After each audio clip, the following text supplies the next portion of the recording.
The Elsie and Ned Show.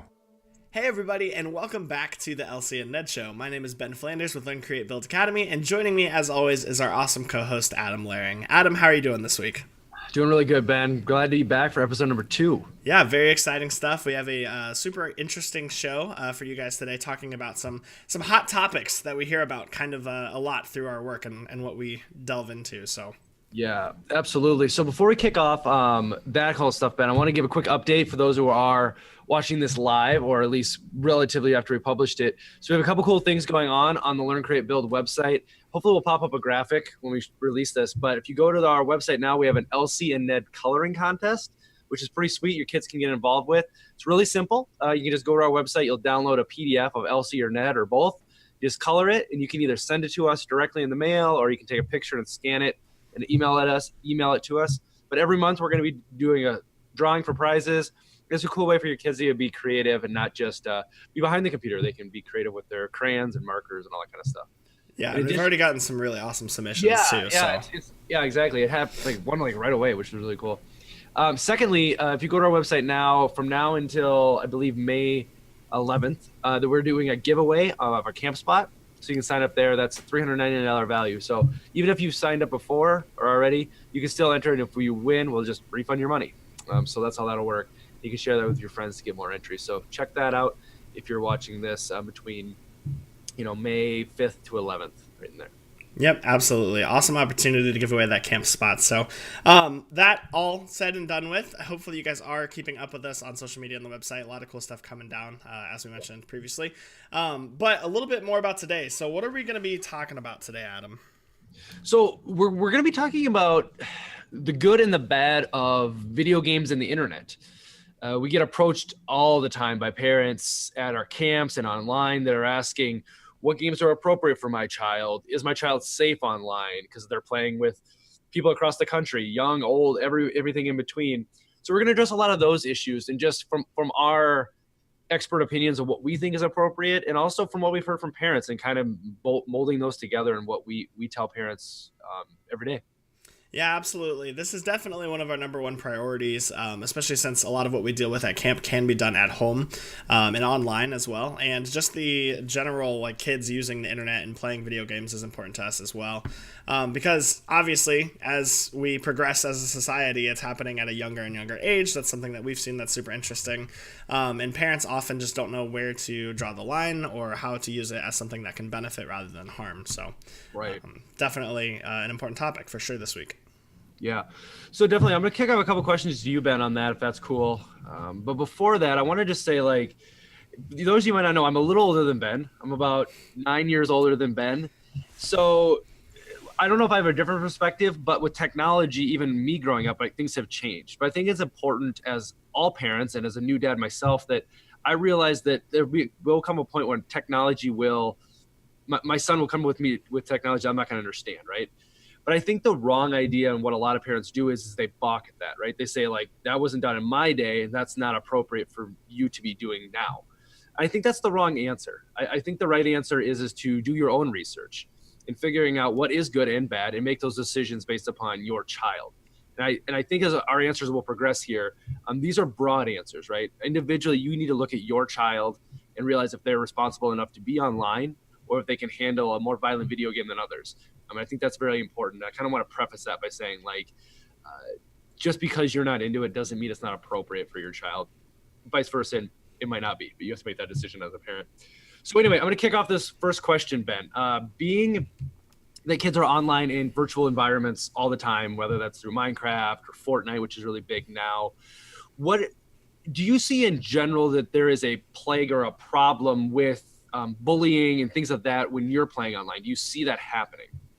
Sure. No, that's absolutely a great question. So with the internet comes a term called internet anonymity, where people can be kind of whoever they want to on the internet without repercussion. Sure. Because it's anonymous, right? There's no way you're going to be able to track someone down. I mean, unless you're super far into it, I guess. But Right. which it kind of gives kids and youth and even older people somewhat of a freedom to feel as if they can say things or do things that they otherwise normally wouldn't if someone was in the same room with them. So this is definitely something that translates over into video games and internet culture really well, as far as an issue that we are seeing a lot, especially with the younger kids. One thing I always like to tell people is that it's very cyclical in nature. Because we have these sources like YouTube and Twitch and internet that kids can look to get their inspiration or their exposure to things that are happening in the world or the way that certain people act, and then they replicate it, right? And then it just continues to grow worse and worse and worse. And so I definitely think there is an element of that for sure. There's definitely an element of people bullying one another and toxicity on the internet, which is a term that we just use to describe overall just being rude or mean to other players. And it's something that different games have at different levels and have different approaches to dealing with as well. Sure. I think that's fair. I mean, I agree. Like, you're not going to get rid of it, right? And I think the analogy is simple in the sense of like one bad apple can't ruin the bunch. I think that's very true on the internet is I don't play a lot of online games. I know you do, Ben, and when I've watched you stream and stuff, I noticed you have a really good bond with a lot of your friends or whatever, or followers. And that's awesome, right? Like you guys are there for each other. You support each other. If you mess up in a video game, like you can joke just like regular friends do. But then occasionally, you're right, you get the person in Minecraft that continues to blow up your stuff or sends a negative chat. And I think people focus a lot on that, right? And they're like, that's the bad, but they don't realize the 90% that's good, right? And then again, and that helps grow because again, you're not limited by geographics, right? You can be friends with somebody in, France just as easy as you can down the street. So that I think there's a lot of positives there as well. But let's go back to the negative. Again, not to stay there, but my next question would be, if you witness this, right, or if you're going to tell a parent like this might happen to their child, what are some steps that you would recommend that they would do to help coach their child? If this happens, what should I do?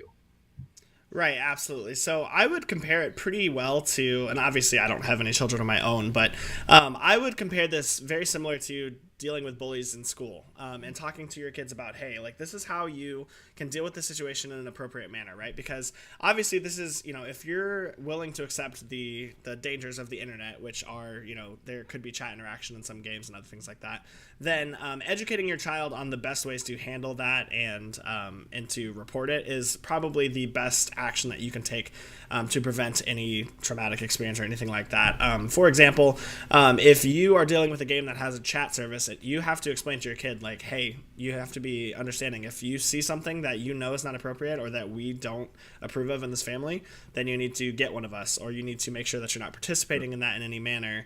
And I know that there's, like I mentioned before, there's a lot of games and things out there where you can limit these features as a parental standpoint. So, for example, one of my favorite games I've been playing through right now is Rocket League. It's like this really cool game where you drive cars and do cool stuff.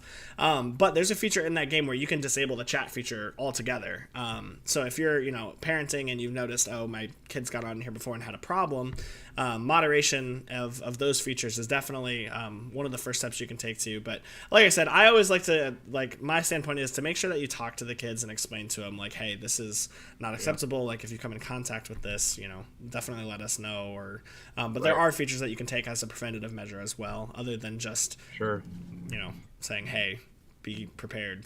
Yeah, right. Well, and I think too, I don't think you got to overcomplicate it. And I think there's actually a huge benefit here from a parent standpoint is take stock in what they're doing, play with them, right? Or just look over their shoulder, sit down next to them at the chair and watch them play Rocket League or Fortnite or whatever game, or Minecraft, Roblox, whatever they're happening to be playing. And you do two things, right? You're bonding with your child because it's something that they're passionate about. But secondly, you can see the chat, you can see things that are happening. And those are great opportunities to say, hey, we all saw that chat, right? We saw that swear word getting used. Is that appropriate in our family? That's a great dialogue right there.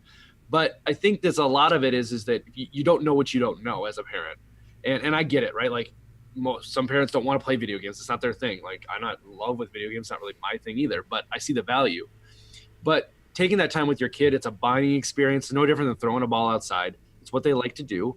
And you'll also learn. You'll learn what the game's all about. it's a great conversation as well as a great parental, blinder, right? You can be like, all right, I know what's going on in this game. So anyway, I agree, Ben, with what you said as well. Yeah, absolutely. All right, so really quick, before we move on, I did just want to add a little bit of my personal opinion and something I'm passionate about on that aspect, Adam. So getting involved with video games and your kids is one of the number one ways that you can like have that parental influence through their experience. It happens all the time. We see it at camp, and we see it all over social media. Parents will have no idea what their kids are talking about when they're playing Minecraft or Fortnite or whatever game that they're letting their kids play. Their kid will walk up to them and they'll be like, "Oh, I just did this," and the parent just gives us a confused look, like, "Oh, okay, cool." And I definitely I completely understand with how busy things can get, or whether it's just a disconnect, like you don't really want to play the game or anything like that. But there is definitely a missed opportunity there that not only is it like a bonding moment that you can have with your child in this game, something that they really love and are passionate about, but two, it definitely will give you a better understanding and appreciation for what they're doing, right? They might not just be playing Minecraft. Maybe they're like, oh, wow, they're using redstone within this game to make like electrical circuits and stuff, So it's definitely important, I would say, as a parent, for internet safety aspect, but also just getting to know why your child likes this game and what this game is more, to make sure that you guys invest in that as well. And it can be hard sometimes, for sure. But I would also say most kids are eager. They'll definitely want to show you if you ask them. Oh, absolutely. They share everything with us. I mean, we learn so much more from them than they, we think that's possible, right? They show us things in games that we didn't even know. So that's awesome. Okay, before we transition, I want to transition to one little segment. I want to pause for a little, an ad, if you will. This is an internal ad, and it's to talk about our summer camps. So we are revving up for summer. Summer starts for us the first week in June here in the Midwest, and then they kind of roll all the way through August. We have so many awesome, amazing opportunities coming for your kids. We have 3 brand new camps, 2 Minecraft ones, and a Roblox camp. We're going to be teaching the kids a lot of programming, using Java programming, and then in Roblox, they're using a program called Lua, which is the programming that they use to build actual Roblox games. The important takeaway here is that they're all brand new. We're not just sitting inside playing or coding all day either. We go outside. We spend a lot of time outside doing away from computer activities. But it's a great way if you're looking for a week free from your kid possibly, or a week where your kid can sit down amongst peers and truly have fun and learn. We definitely recommend you check out our summer camps. They are filling up. They're all across the country. If you're seeing this, you've either been to one of our camps or you're close to one, I'm sure. So check those out at learncreatebuild.com, or probably just click on the link below and we'll direct you there and you can check out all of those camps. So that's my shameless plug in our ad for the second episode here. So Ben, I want to kind of finish the episode up here talking about how do I determine if a game is appropriate, or what is the age appropriate for certain games. So I thought it'd be kind of fun is I'm just going to rattle off a few games that I know kids are playing, and we'll just kind of, noodle with them a little bit and say, what do we think is appropriate ages? And I think the answer is it depends. We'll try to give a better answer than just depends, right? So I'm going to start off with a more graphic game. And I know a lot of kids have played this, and it's Grand Theft Auto. I know there's different versions that are available at different times, but generally, what do you think? What's an appropriate age for a kid to be playing a game like Grand Theft Auto? And maybe give our listeners just a general idea of what Grand Theft Auto is. Sure, absolutely. So, general rule of thumb, always go by the game ratings themselves. Grand Theft Auto is rated mature for good reason. As someone who's played all the way through Grand Theft Auto, there is a lot of stuff in there that you would not want your kid to see or be exposed to, I would imagine. But also, there's a cool side of that game where it can teach a lot of really cool, for example, they have their own version where you can make your own maps and courses utilizing their tools, so it's kind of cool. And they have free roam where you get to customize cars and do fun races with friends and things like that. But as far as the game as of itself, I would say probably 18 and older would be the minimum I'd recommend, just because it's very suggestive. It uses a lot of adult references to things that, again, you wouldn't want your kids to be exposed to. You can do things like buy guns and shoot people, steal cars, and all that stuff. So it's a very graphic game, but for what it is, there's a very huge subset of people who enjoy the game for both its story and for its multiplayer. So something like that I would recommend, follow the guidelines, but probably no younger than 18, I would imagine. I played before I was 18, but had a little bit. Yeah, no, I'm guilty as well, and I'm guilty though for the side that my parents didn't know what the game was. So it's always good to just do a quick Google search on those too. Like you literally will find everything you need to know about Grand Theft Auto by just typing in Grand Theft Auto, and spend 10 minutes and you'll be able to decide. Let's make sure I thought. Oh, second game. So talk a little bit about first-person shooter games in the sense of like I know Fortnite's really big now, but also like Call of Duty. Compare and contrast maybe the differences between those games and why one might be more appropriate than others, especially with like the visual aspects of it, like blood and guns and all that kind of stuff. Sure, absolutely. So I would say, a huge hot topic game right now is Fortnite. Everyone's playing it. Everyone loves it. And we'll get back to that in a second. But hopping back to Call of Duty, which was the craze before Fortnite kind of came out and BR games came out, which is just Battle Royale. It's the style of video game. But Call of Duty, it was always one of those games that was kind of like in like a weird limbo state game for parents because everyone in my high school and middle school played Call of Duty games. That's what we did, right? There's a storyline and then there's multiplayer. And multiplayer is really what the focal point for Call of Duty was. As a matter of fact, the new Call of Duty that's coming out isn't not even going to have a story mode. It's just going to be multiplayer. So the reason that this is such an interesting topic is because in the game, the whole objective is to basically, wipe out the other team, right? It's people online. You're controlling your character and you're trying to shoot and eliminate the opponents or the enemies. Now, with a game like Call of Duty, the reason it's so controversial is because it's very lifelike. That's what they shoot for. They shoot for the best graphics. They shoot for the most realism.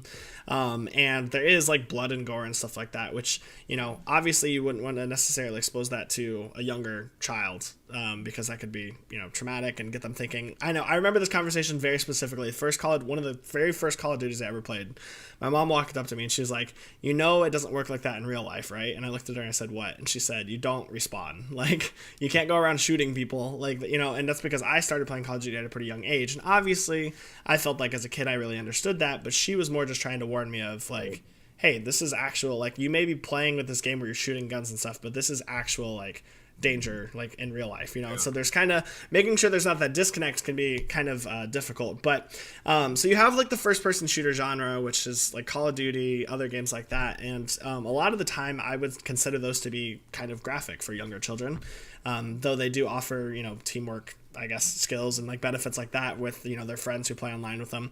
The flip side of that coin is Fortnite, which is a third person style shooter, but it's cartoony, so it's got graphics that are not realistic, but you are still taking guns and shooting enemies and trying to be the last one to survive on a server. So there is a little bit more allowance, I feel like, socially in this because it's not graphic like the other games, right? You can, like, damage pops out when you, like, hit enemies. It's very, like, arcade style cartoon.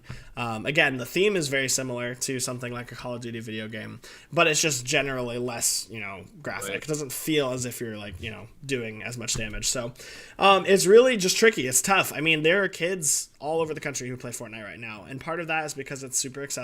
It's a free video game. They can even play it on their phone if you didn't know. So if you thought you were limiting your child to playing Fortnite because you don't want them to, you might want to check if they have a smartphone because it is available. But yeah, so it's just tricky, and as a family you guys have to kind of decide, this is where the research comes in, what is and isn't allowed for your kids at certain ages. Now, my personal upbringing, I started playing Call of Duty, Halo, Gears of War, some cartoony action shooters, some normal Call of Duty shooters in middle school, which is, at the time was probably considered pretty young. I'd like to think I turned out okay and had a pretty good education in video games, never became anything that was push school out of the way or anything like that. But again, it's just super important to evaluate them as a family and do your research because, if you feel like you're okay with them playing Fortnite because it's not realistic and you can do things in the game that aren't realistic, like jump off of platforms and get superpowers and stuff like that, then absolutely. But if you want to draw the line in Call of Duty because of the realism and because of the just the content itself, then that's definitely time where you guys need to look at it and evaluate. So no, I think that's a really good summary. And in general, I think maybe to put a cap on it is the general idea is that you're going to come across video games that you'll never have heard of, right? And your kids talk about it in school and their friends are playing it or whatever. And I equate it to this is don't think of it as a video game, right? Just think of it as an activity that your kids are going to do, right? Would you if you didn't understand basketball, but saw a bunch of kids playing out basketball and your kid wanted to go play, you would assess the situation and say, yes, you can play basketball. I think it's the exact same thing in a virtual world, whether that's on a multiplayer server, it's the video game itself. It's you as the parent have to go to work here. Sorry, you just have to. You have to go to work and determine whether that's okay or not. And I do think my hope is that you do put that work in. My parents are guilty of this. They didn't know what video games I was playing, and yes, I turned out okay, and that's okay, and that's awesome. And your kid most likely will too. But take stock in it. Like Ben said before, it's a great bonding time for you and your kiddo. If nothing else, you'll learn something, and you'll be able to rest assured that your kids are playing a game that you feel is appropriate. And if not, then you can make that educated decision based upon your family's preferences. So, other than that, Ben, I just want to make sure to extend out to the families that we cover like 4 or 5 games, right? And there's thousands and thousands of games. And if you have a question about it, just always post it to us. Shoot us an email. Post it below in a comment. Like we'll tell you whether your kid can handle it or not based on our knowledge of that age, right? But ultimately, it's going to be your decision as a parent, which it should be. So other than that, anything else, Ben, you want to kind of talk about as far as video game violence and then how to protect kids online? Sure. So one other point I'll just add really quick to summarize is that we just like to stress with the family the reason that the engagement and your involvement is so important is because when your kids do go off to school or when they're alone with friends, because of how accessible the internet is and how young kids get smartphones and things like that, they are going to be exposed to it. And it's just a matter of like how you want them to be introduced to it, sort of deal. Like, not saying that you can't control how much they're doing. Obviously you can, and you can, control to some extent at home and stuff like that. But when they're at school and people are watching YouTube videos of Fortnite, or people are talking about like, oh, I did this in this video game, just like with anything else in life, there is going to be that exposure as well. I'm not going to tell you, like, your parenting style is completely on you. How your family operates is completely up to you guys. But having that discussion ahead of time, or discussion when they come home from school, like, oh, what'd you do today? And then if they bring up, like, Fortnite, you're like, oh, what's that? And then talk about it.